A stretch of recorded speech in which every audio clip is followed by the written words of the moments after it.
Kisah Jembatan Silayah. Di sebuah desa yang terpencil, terdapat sebuah sungai alas yang membelah dua bagian desa itu. Penduduk desa sering kesulitan untuk saling bertemu karena tidak adanya jembatan yang menghubungkan kedua sisi sungai alas tersebut. Penduduk desa Biak Muli, sungai alas ini membuat kita sulit untuk bertemu dengan tetangga di sisi lain. Penduduk desa Keran, ya, betul sekali. Jika saja ada jembatan, kita bisa saling berbagi barang dan bertukar informasi dengan lebih mudah.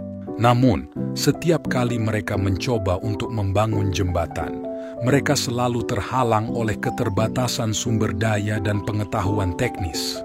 Kedatangan Silayah. Ketika semua harapan mereka hampir pupus, datanglah Silayah, seorang anak laki-laki dari Keran Lawe Alas yang bijaksana dan penyayang.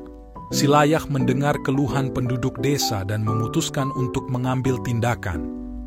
Silayah, aku akan membangun sebuah jembatan agar kalian bisa saling bertemu dengan lebih mudah. Penduduk desa, wah benarkah Silayah? Terima kasih banyak atas bantuanmu. Silayah, dengan semangat yang tinggi, segera mulai merencanakan pembangunan jembatan. Dia mengumpulkan penduduk desa dan bersama-sama mereka membuat rencana untuk membangun jembatan yang dibutuhkan. Pembangunan jembatan. Dengan bantuan penduduk desa, Silayah mulai membangun jembatan menggunakan batu-batu besar, kayu-kayu yang kuat, dan bahan-bahan lain yang mereka temukan di sekitar Sungai Alas. Mereka bekerja keras sepanjang hari, bergotong royong tanpa lelah. Silayah, kita bisa melakukan ini jika kita bekerja sama. Penduduk desa, ya kita pasti bisa Silayah. Bersama-sama kita bisa mengubah desa ini menjadi lebih baik. Selama berhari-hari, mereka terus bekerja keras, mengatasi segala rintangan dan tantangan yang muncul selama proses pembangunan. Jembatan selesai.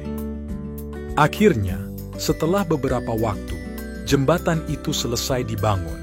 Penduduk desa berkumpul di sekitar jembatan yang baru selesai itu. Mereka tercengang melihat betapa indahnya jembatan tersebut. Penduduk desa Biak Muli, sungguh luar biasa. Sekarang kita bisa saling bertemu dengan tetangga di sisi lain dengan lebih mudah. Penduduk desa Keran, terima kasih atas kebaikan dan usahamu Silayah. Kita tidak akan pernah melupakan bantuanmu. Silayah tersenyum bangga melihat kebahagiaan yang terpancar dari wajah penduduk desa. Kebersamaan dan kegembiraan. Dengan adanya jembatan, hubungan antara kedua desa menjadi lebih erat dan saling mendukung. Mereka tidak hanya berbagi barang dan informasi, tetapi juga saling membantu dan menguatkan satu sama lain. Penduduk desa Biak Muli dan Keran, mari kita rayakan pembukaan jembatan dengan pesta dan kegembiraan. Semua penduduk desa berkumpul di jembatan yang baru dibangun. Mereka merayakan kebersamaan dan kebahagiaan. Mereka menyadari bahwa dengan kerja keras, semangat gotong royong, dan kebaikan hati, tidak ada yang tidak mungkin. Silayah, ini adalah bukti bahwa ketika kita bekerja bersama tidak ada yang tidak mungkin. Mari kita jaga jembatan ini sebagai simbol persatuan dan kebaikan hati. Dengan demikian, jembatan Silayah tidak hanya menjadi jalur fisik yang menghubungkan dua desa, tetapi juga menjadi lambang persatuan dan gotong royong di antara penduduk desa. Dan kisah tentang kebaikan hati Silayah akan dikenang selamanya oleh generasi berikutnya.